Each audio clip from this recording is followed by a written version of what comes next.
season of Formula One racing. This is the Williams Martini Racing, Williams Mercedes FW36. More.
Martini colours.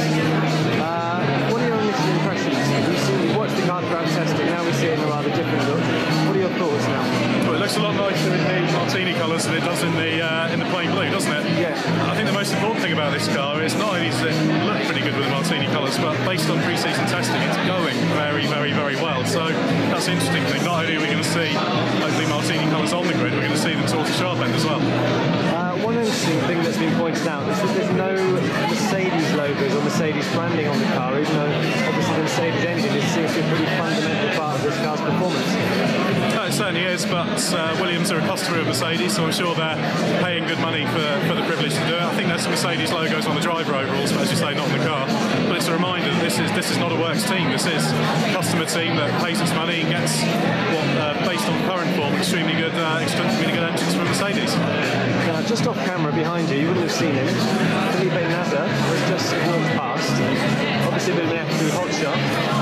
What are your thoughts on Williams signing him as their reserve driver this year? He's a good driver. He's had a few ups and downs in GP2. He didn't quite kick on as we hoped to, but yeah, he's a good driver. He's got a good record of success.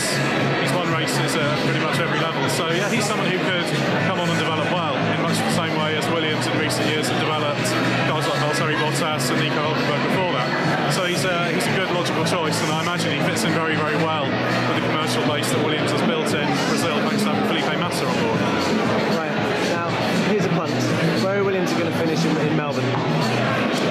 There'll be a Williams on the podium. Where on the podium? I still have a sneaking suspicion the Mercedes works team will just have the edge, but I'd be amazed if there wasn't a Williams either on the podium or on its way to the podium when things come unstuck. So, from what you're saying, you're not actually ruling out the top step? No, definitely not. Definitely not. You know, they were, not only were they quick on the single lap pace and on, more importantly, actually on race pace in the recent test, but also in terms of reliability, they were fantastic. They did, I believe, the power unit they had in Bahrain did something like 4,100 kilometres on one power unit. That's internal combustion engine, turbocharger, systems a lot. So that's a car that's going to run and run. So you heard it here first from Autosport's highly respected F1 editor. Williams are potential winners in Melbourne. They are.